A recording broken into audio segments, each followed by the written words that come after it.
అంటే పలాస కాశీబుగ్గ జంట పట్టణాల్లో ఇక్కడ ఉండేటటువంటి విగ్రహానికి ఒక ప్రత్యేకత ఉంటుంది.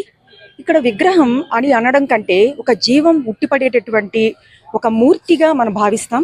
ఈ 9 రోజులు కార్యక్రమాలన్నీ కూడా ఎలా ఉంటాయంటే సాంస్కృతిక కార్యక్రమాలు కానివ్వండి, కుంకుమ పూజలు కానివ్వండి, హోమాలు కానివ్వండి, చాలా చక్కగా ఇక్కడ ఉన్నటువంటి ప్రజలందరూ కూడా, ఈ ఏరియా ప్రజలందరూ కూడా చాలా చక్కగా ప్రతి ఒక్కరూ కూడా ఎంతో ఆధ్యాత్మిక భక్తిభావంతో అందరూ పాల్గొని ఈ గణేష ఉత్సవాన్ని చక్కగా జరుపుకుంటారు.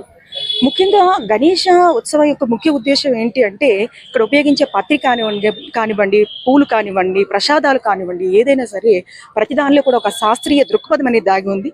పత్రి అనేసరికి ఈ సీజన్లో రైనీ సీజన్ కాబట్టి వర్షాకాలంలో నదుల యొక్క శుభ్రత కోసం మనం ఉపయోగించేటువంటి ఏకవింశతి పత్ర పూజ చేస్తూ ఉంటాం. దానివల్ల నదులన్నీ కూడా శుద్ధి చేయబడతాయి. అలాగే ప్రసాదాలకు వచ్చేసరికి ప్రసాదాలన్నీ కూడా పౌష్టికాహారం